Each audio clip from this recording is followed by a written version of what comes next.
Jana ulichezwa mchezo wa robo finali wa kombe la shirikisho barani Afrika ya kwanza kati ya Simba na Al Masry ya nchini Misri. Na mchezo ulimalizika kwa Al Masry kupata ushindi wa goli 2-0.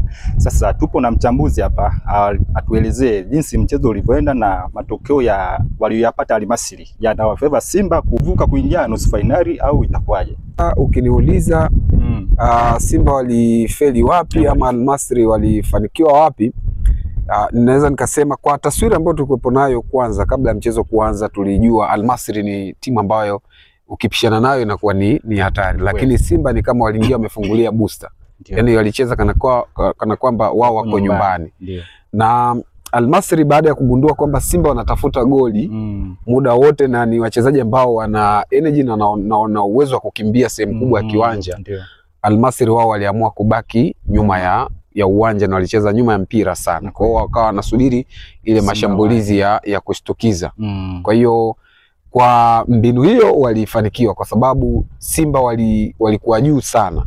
Na Simba walipofeli ni kwamba walikuwa juu na wakakosa nidhamu kwenye kujilinda. Shanifahamu ukiangalia upande wa Kapombe ambaye msaidizi wake alikuwa ni Shamu Karabu, ulikuwa kwenye kuzuia ulikuwa hauna nguvu sana, kwa sababu Kapombe baada ya kuona kumbe kuna mashimo na njia za kwenda mbele alijikuta yuko juu. Kwa hiyo nyuma akawa anamwacha Karabu ambaye sio mwepesi. Sio mwepesi, ni mzuri kwenye kuangalia hivi, lakini ukimpira kudondoshwa nyuma yake sio mwepesi kugeuka na kuanza kukimbia. Kwa hiyo Al Masry wakaiona hiyo njia wakaitumia, hususan kwenye goli la pili. Kwa hiyo Simba ambapo walifeli ni kwamba walishambulia lakini walikosa nidhamu ya kujilinda. Kwa walijikuta wakienda kushambulia wanatoka kwenye shape ya ulinzi, na ilikuwa ni rahisi kwa Al Masry kuona mashimo na kutupa mipira, na hususan ile goli la pili. Hata goli la kwanza ukija kuangalia ni poor marking. Poor marking kwa upande wa Simba ni kwa sababu ilipigwa cross ya chini ambayo ilikuwa inarudi ndani, ikamkuta Dehmu yuko mwenyewe akatuliza na kapiga ile surprise shot ambayo ilienda moja kwa moja kwa Kamara. Ilikuwa ni kama surprise shot, alishtuka yeye anakuja kuchumpa, akauparaza mpira ukaingia golini. Kwa hiyo Simba hicho ndicho walichofeli. Cha kwanza kwamba walikosa nidhamu ya ulinzi ya kujilinda wakati wanashambulia. Cha pili ni kwamba Simba hawakuwa clinical. Yaani kama Simba wangekuwa clinical kwa dakika zote 90, jana walikuwa na uwezo wa kuibuka hata na goli 5, kwa sababu walipiga total shots 18. Wakapata shots on target 7. Yaani shots ambazo zimelenga lango 7. Lakini mashuti ya jumla walipiga 18 dhidi ya shots 8 za Al Masry ambao wao on target zilikuwa 2 na ambazo ndo zilikuwa ni goli. Ushanifahamu? Kwa hiyo Simba jana kitu kingine walichokikosa ni kuwa clinical, yani kwamba wakifika kwenye lango wafanye nini, utulivu au kuwepo. Ukiangalia Ateba alipata chances nyingi, Kip Dennis amedribble mpira akafinya akaingia ndani, Ateba anaomba nafasi akapiga Kev ambao ilienda nje. Mpanzu vile vile alikuwa anafinya anaingia ndani anawaacha mabeki, lakini ile kwenye kumalizia inakuwa ni changamoto. Kwa hiyo Simba bado wanahitaji kuwa wakiingia kwenye box kujua tunafanya nini, na niliona ubinafsi mkubwa kwa wachezaji wa Simba kwamba wanapofika kwenye ile eneo la mwisho mtu yuko na mpira unaiona kabisa shimo la kwamba anaweza kumpasia mwenzie, lakini inakuwa ni changamoto. Hapo Simba ndo walifeli hapo. Sasa first leg imeisha. Tunasubiria second leg ambayo itakuwa ni tarehe 9 kwa Mkapa. Kwa kiwango walichokionyesha Simba jana, performance yao ilikuwa ni nzuri, ilikuwa juu, morali. Wakija kwa Mkapa wakafanya vile, tunaweza kupata matokeo angalau wakatuvusha tukaona kwamba kuna timu tunaitegemea Tanzania kwenda nusu finali.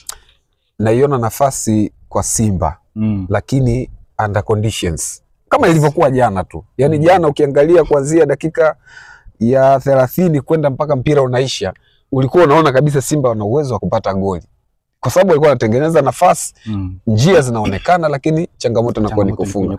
Simba bado wana nafasi ya kupata goli 3 na kuendelea, lakini kama wataongeza umakini hususan kwenye eneo la mwisho, ile tumefanya kazi, tumeingia kwenye eneo la mwisho, sasa chakula hiki hapa kimepakuliwa, tumalizie, tunawe tule.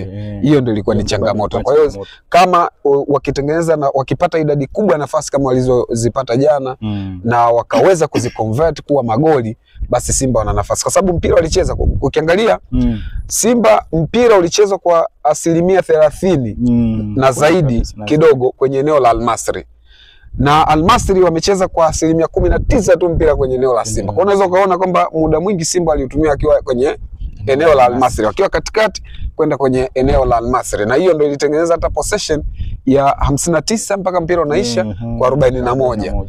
Shots 18 kwa 8. Targets on target 7 kwa 2.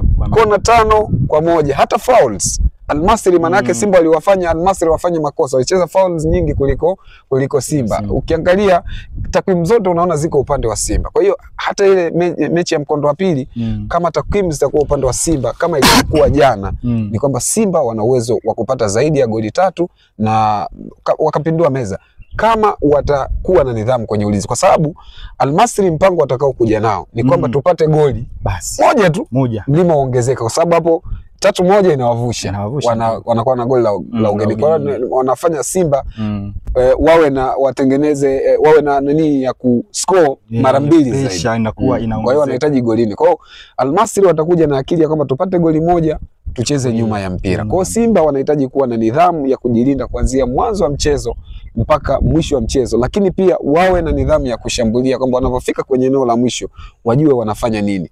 Ile selfishness ambayo tumeiona jana kwa baadhi ya wachezaji wanapaswa kuipunguza kwa kiasi kikubwa. Umakini wanapoingia kwenye box, kujua tunafanyaje, ile output ama final output wanapaswa kujua inapaswa kufanya. Kwa hiyo chances ambazo wanazipata, manake kwenye mashindano haya watu waangalii sana umemiliki mpira au umecheza vizuri kiasi gani. Watu wanaangalia mwisho wa siku umeshinda goli ngapi. Kwa hiyo ndio maana hata ukiangalia timu kubwa Al-Ahly ana uwezo wa kuja akapaki basi vizuri tu, yeye anatafuta goli. Ushafahamu. Kwa hiyo hicho Simba wanapaswa kukijua, na mimi naona Simba nafasi wanayo kama Ateba, Mukwala, yote atakayepata nafasi wakiamua kuwa bull striker, kwamba nyinyi dondosha mipira kwenye box katika engo yoyote, kwa style yoyote, sisi tutafunga, kama ambavyo tulizoea kuona Kagere. Wewe dondosha mipira kwa kichwa atafunga, kwa mguu atafunga, kwa kifua atafunga. Sasa hiyo Simba wanaikosa, bado wanamkosa mtu wa aina hiyo, kwamba sisi tunapeleka mpira kwenye box kwa style yoyote, iwe snake pass ama iwe kimo cha mbuzi ama iwe ni high balls, strikers watafunga. Kwa hiyo wanapaswa kuwa na umakini wa staili hiyo. Kwa hiyo mimi naiona nafasi kwa Simba bado ipo kama watacheza mpira waliocheza jana. Kuna shabiki wanasema kocha anachelewa kufanya maamuzi ya kufanya mabadiliko. Hii imekaaje? Ni kweli au labda technically kwa upande wa kocha yeye, kama wewe mtu wa mpira na unaujua mpira, ile jana alichelewesha kufanya mabadiliko au labda ni maamuzi yake mwenyewe? Mimi ukiniuliza, mimi binafsi kuna msemo unasema winning team never change, yani timu inayokupa ushindi haipaswi kubadilika.